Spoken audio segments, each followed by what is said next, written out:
So if your mixes are sounding weak compared to your favorite artist, a lot of the time it's because the balance of your low end is off. It sounds crazy, but I've mixed over 3,000 tracks in the past 10 years, and I think people really underestimate just how important this area is in a mix. So I want to show you how to balance this area to make your mixes sound a lot more powerful. So I want to show you a before and after of one of my own tracks I'm mixing as an example. So this file down here is going to be before I mixed and balanced the low end.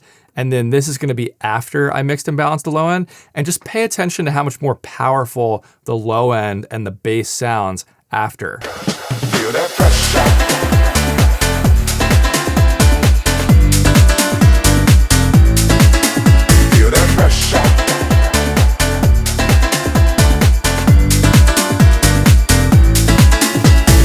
And you can see both mixes have the same mastering chain, so it's really just a balance of things that makes it sound so much better. So first we're gonna balance the kick and the bass, and then I'm gonna balance the low end of the vocals with the bass, because those things clash a lot of the time. And then we're gonna balance the low end of the piano with the bass. So we're just gonna make sure all the frequencies in that like 30 hertz to 300 hertz range mix together well. So starting with the kick and the bass. So we have a lot of options to get the bass out of the way of the kick. In electronic music, one of the most common things people do is pull up a shape like this, and then they would just sidechain that to their kick track and then make sure the external sidechain is on. But I don't really like this method. It sounds overly electronic. And the other problem is when you have double kick hits like this, it sounds really bad. Listen to the bass during that second kick hit.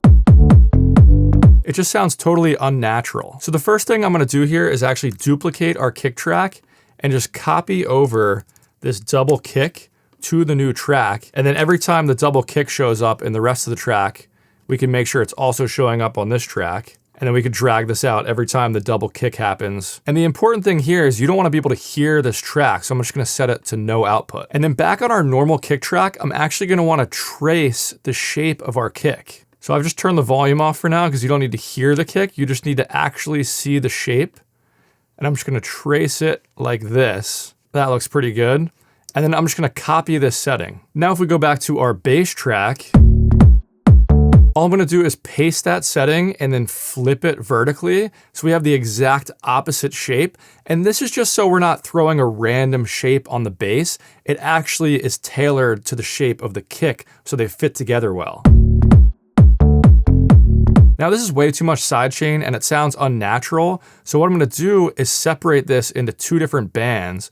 I'll separate it around like 170 hertz.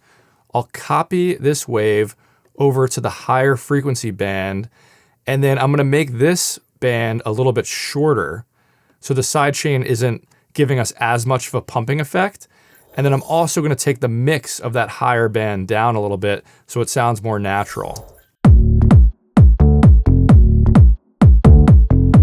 So just taking the mix down on that higher band and making the shape a little shorter really helps blend the kick and bass together better. But the problem is we really haven't dealt with this double kick right here. So we're gonna deal with that double kick right now. So we're gonna open up an EQ on our bass. And we're gonna sidechain this to the offbeat kick track that we created. And then we're gonna go Option Shift double click to make a spectral EQ band. Make sure the sidechain is turned on. And now, every time that offbeat kick comes in, we're just gonna duck the lower frequencies out of the bass.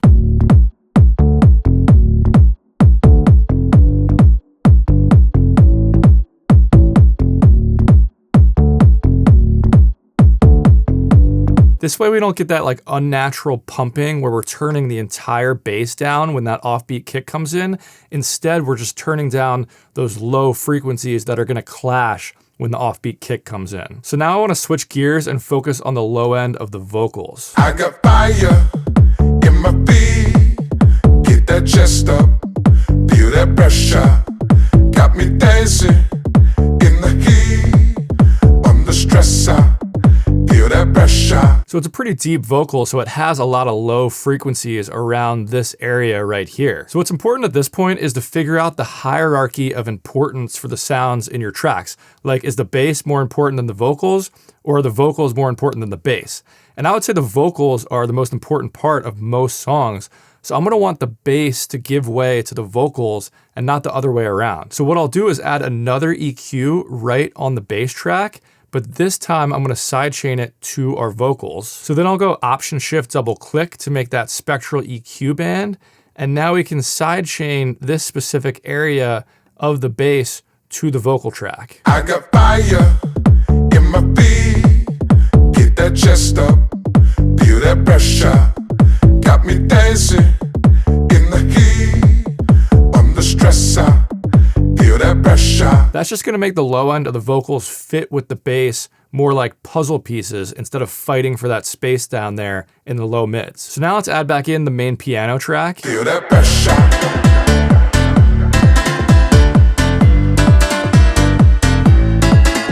And I don't wanna just low cut this piano and take all the power out of it. So what I'm gonna do is pull up that spectral EQ band again. I actually have a preset for it. And then we're gonna sidechain that to the bass. Feel that pressure.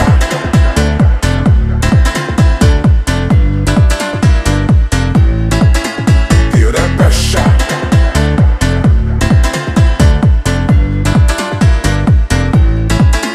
Feel that. So now if we look at everything that's going on, we have our bass being sidechained to the vocals.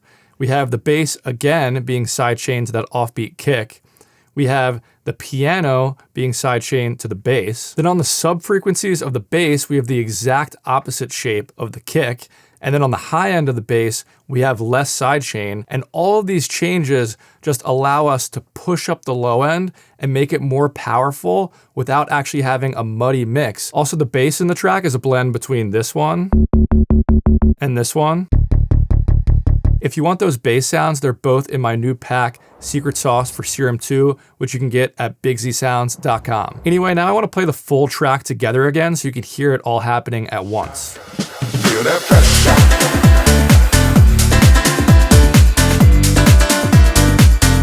As always, thank you guys for watching. Catch you next time. Peace.